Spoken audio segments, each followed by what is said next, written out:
Dans 15 jours, tout pile, elles seront encore les reines. Les reines de la fête des mères, ce sont les pivoines, les fameuses pivoines de Provence. Si la plupart des productions se situent dans le Var et les Alpes-Maritimes, il existe aussi des producteurs dans nos Alpes du Sud. Exemple à Gréoux-les-Bains où Barbara Tornambé s'est rendue bien, pour rencontrer les amoureux de belles couleurs à la ferme de Pigette.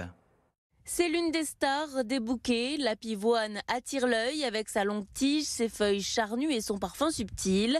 Chaque année, sa floraison est attendue avec impatience. Thomas a planté ses premiers plants il y a 4 ans. Pour lui, la pivoine s'est avérée être une évidence. C'est une fleur qui s'adapte bien au climat du 04. Elle supporte les hivers un peu rigoureux et elle arrive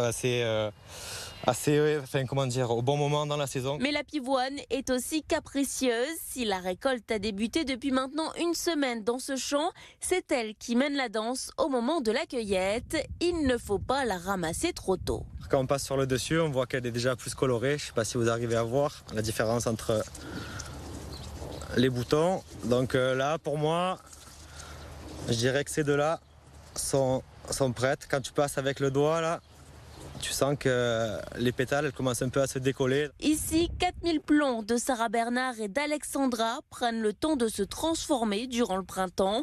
Deux variétés différentes avec leurs propres spécificités. On est plus sur une pivoine à fleurs simples, donc elle a moins de pétales et elle forme moins une boule au moment de son épanouissement.